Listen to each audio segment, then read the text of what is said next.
On Street Child Sexual Exploitation is hugely complex. There is loads of things happening that people would never even understand in terms of the offender and the victim dynamics.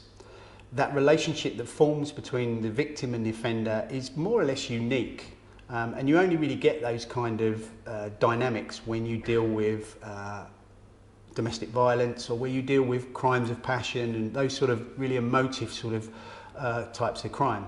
CSE has a complexity to it that not a lot of people can understand, and they have to understand that the victims are manipulated to do things that they would never normally do. A classic example is consent. Within the world of CSE, consent is only ever consent if it's given freely, and that means that the victim wasn't drunk, wasn't drugged, wasn't doing it because they were in fear, or wasn't doing it because they were under duress.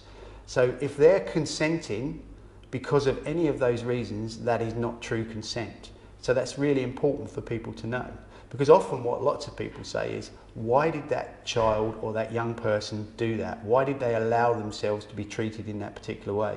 And that's because they're being manipulated and controlled in a particular way by the offenders, and also that those victims are trying to fulfill their own needs. They're at a difficult time in their life. Adolescence is difficult for all of us. And what happens is that young people are seeking to fulfill a number of personal needs.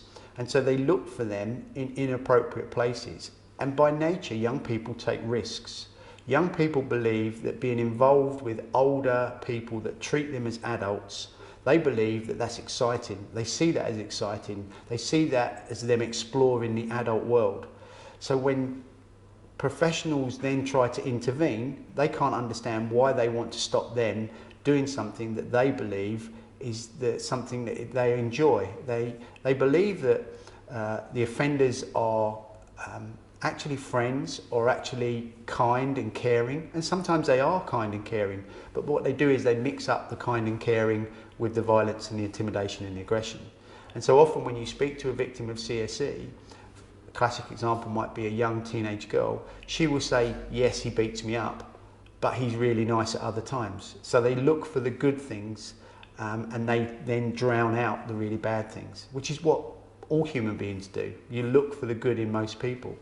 And often a lot of the victims are being given things, not necessarily tangible things like presents, but being given things and being made to feel in a particular way that makes them feel good. And that's why they stay involved with the offenders, even though what they really know is the offender is abusing them.